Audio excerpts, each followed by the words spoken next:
Yeah.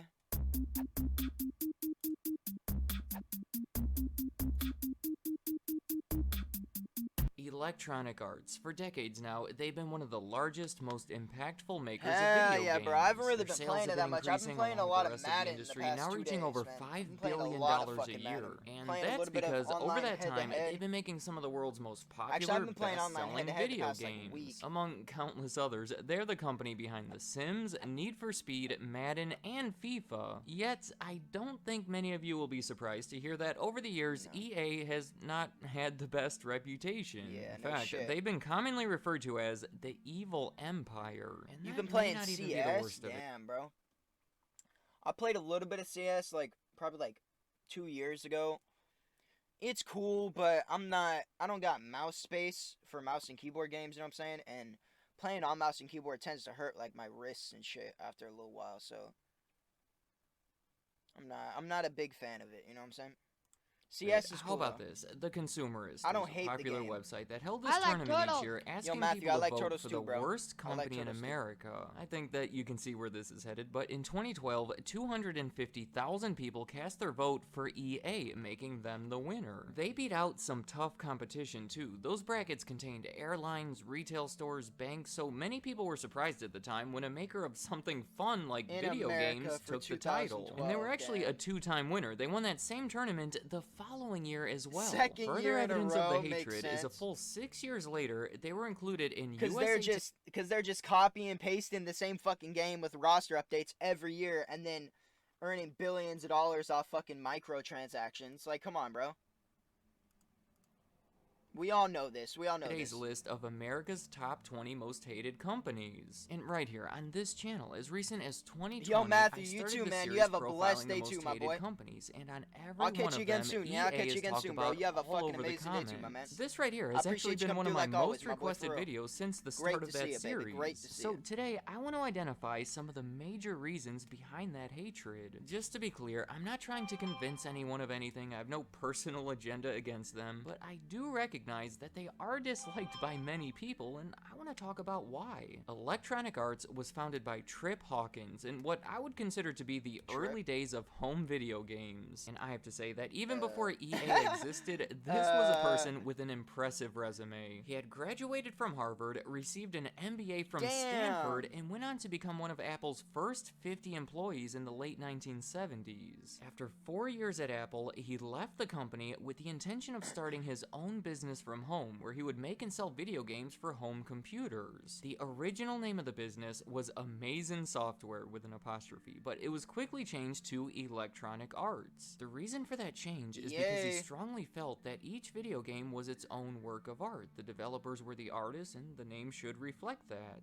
I would have to agree with that and say that this sounds like the perfect mentality to start a business like this. Within the year, he received $5 million from private investors, used the money to hire about a dozen employees, relocate the operations outside of his home, and actually put out some of their first video games. Early on, the ideas were famously from independent creators from outside the company, and their names were featured on the cover of the games. I am not the first one to point out that they resembled musical album covers, and I'll go on the record saying that this one for Pinball Construction Set is one of the coolest covers that I have ever seen. Another notable game around this time was Dr. J and Larry Bird Go One-on-One, a long title, and the game itself is what it is, but it can be considered the early roots of EA Sports. And it established the practice of using sports personalities in the production and marketing of their games, most famously seen in the John Madden series starting 5 years later. They began distributing their own games straight to the retailers, and by the end of the 1980s, Electronic Arts was the leading producer of software containing computer games. But, you know, by this time, it was starting to look like consoles were becoming the more promising market. There were far more owners of TVs than computers, and the NES, the most popular system on the market, was taking advantage of that fact. The issue for them was that Nintendo said EA can only make games for the NES if they weren't made available on any other system. EA then took a big risk by passing on those terms and instead placing their focus on the newly introduced Sega Genesis. In 1989, EA raised $84 million through an initial initial public stock offering, and a significant portion of the money was put toward producing games for the Genesis. Through the early 1990s, the pairing of Sega and EA helped propel both of them forward, and you could see how it helped their sales grow. In Damn, 1992, not their bad. sales for console games surpassed their sales for PC games, and in the following year, over half of that $300 million in revenue came solely from Sega games. That's how Electronic Arts became a force in the video game industry, and up until this point, as far as I know anyway, they were pretty well liked. But I'm gonna go ahead and say that this is when they started to run into trouble, which brings me to the first reason behind the hatred: killing smaller developers. Believe it or not, EA has an extended history of acquiring smaller, typically independent video game development companies and, well, killing them. See, in 1992, Damn. once everything was starting to You take gotta off put it with their like Sega that. games, EA was looking to take that opportunity to grow their business. They were looking to expand internationally, and they were looking to expand their game production. Their second big acquisition was in 1992 when they bought Origin Systems. They were a video game developer going all the way back to the 1980s, and the thing that they were most known for was their Ultima series. It was considered to be a groundbreaking early RPG for the computer. Well, when EA bought Origin Systems, they were now in charge of the development of the famous Ultima series. 2 years later, when making Ultima 8, it is widely believed that the production of it was rushed because EA set an unrealistic deadline. The result was a game that felt unfinished that had all these plot holes. The same thing happened with Ultima 9, and because they weren't as good, their reputation suffered and the sales fell. Since the sales were Unfortunate. down, EA discontinued the series, and in 2004 shut down Origin Systems altogether. Now, I know it's not all this simple and direct, but from the public's perception, EA took control of a perfectly good developer, forced them to put out some bad games, and then shut them down because of it.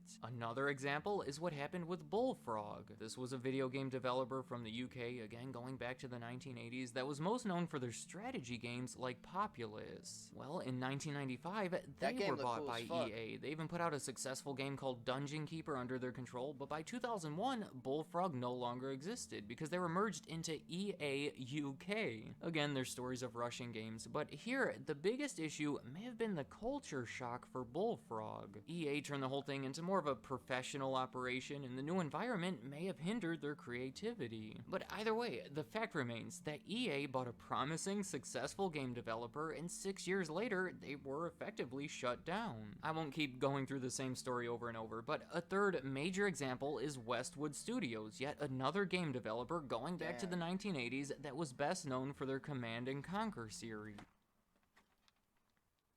I don't want to say that's Five-Head Strategy.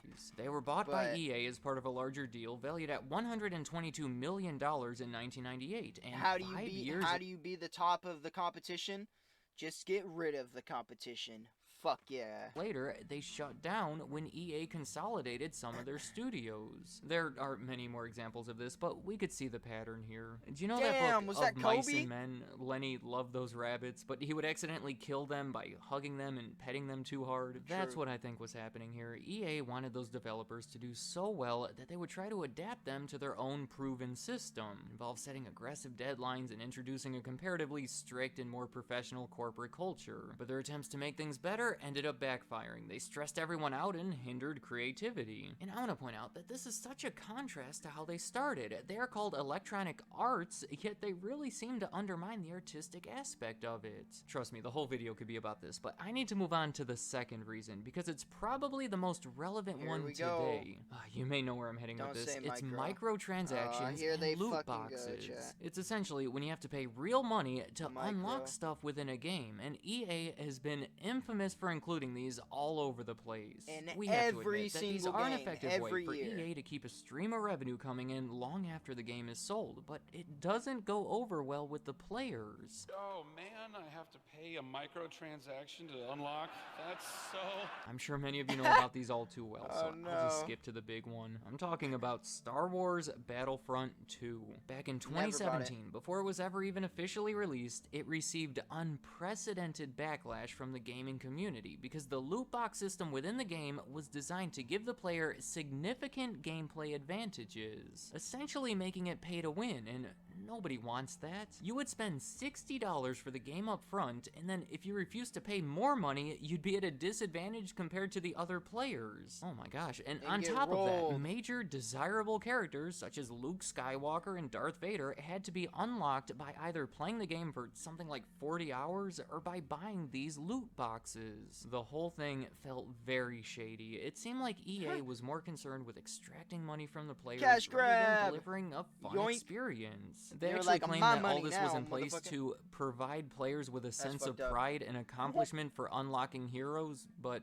that didn't go over well either. It was actually said in a Reddit comment that soon became Reddit's most downvoted comment of all time. Disney is the owner of Star Wars, and even they took issue with it. The Yeah, necessity of those loot boxes to play the game properly was promoting gambling to the players, and just the whole backlash was turning into negative publicity for Star Wars. And it looks like that right there may have been the final straw that made EA finally fix some of these issues with the game. My final reason behind this hatred is admittedly smaller than the last two, but I think it's worth mentioning. Exploiting employees. And for this, I'm mostly referring to these class action lawsuits in 2006 SAO, concerning overtime Season 1 of pay. SAO The is whole thing started in one of my 2004 favorite when seasons someone made a in any post on anime a of blog all about time, how man. their That shit spouse is was working at fucking EA amazing. for 13 hours a day, 7 days a week. I mean, that's more than 90 hours a week. The post received a lot of attention, and Damn. it led to 2 separate class action lawsuits filed by the artist and the programmers that were Yeah, both that's what settled I need for to around watch right now. No $15 spoilers, million Titan, no in spoilers. 2006. That's what I in need to addition, watch, though. they also changed it I'm so that big behind 200 on of their animes. employees would be eligible for overtime pay. least my So big there three. we have it. 3 separate reasons behind the hatred that aren't entirely different from each. Unfortunate. Sucks to suck. It is what it is, motherfucker.